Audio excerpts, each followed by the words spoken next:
ito mga tao na. Are ang mga magagaling na manggagawa ng aming lugar. Shout out, Boy Atay. Are, Shout out kay Boy Panot. pagkakailangan nyo ng mga manggagawat, Si Boy Panot. are mga trupang are ang talagang maasahan. Dami like yan dyan. Dami like naman yan.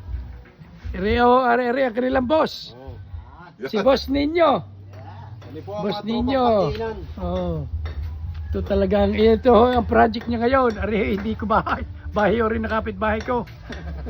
Kinukunan ko at nang maipromote ko naman. Dami like yan. Pakagaling ho gumawa ng mga are. Ito wala pang isang buwan. Isang buwan na ano, may dito. Isipin nyo kung gaano kagaling magawa ang mga are. Kaya kayo, kung gaano gusto nyo ng bahay, are. Ibibigay ko sa inyo ang number. Pagka ipinos ko, ilalagay ko ang number na sa inyo. Dito din ako. Ayan daw, yung gusto nyo may mapag-asawa, yun daw isa.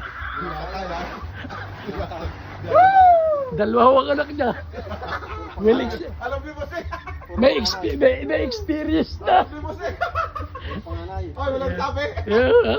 Hindi hula lang, tumamar. Panganay.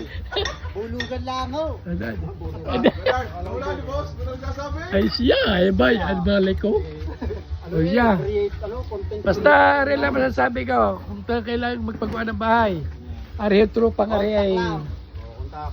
number 1 ho ari din ay sa lugar namin. Antonio Luisio. Oo. Tapos ay aking boss na si Mr. Ninyo walang bisyo. No bisyo. Ayan. Ito ay Marshall, ang rider din ito. Magaling ito sa motor. Nag-acrobat ho ito. Ay, yeah. Ay tayo dyan. Sige na mga kababayan. Ito.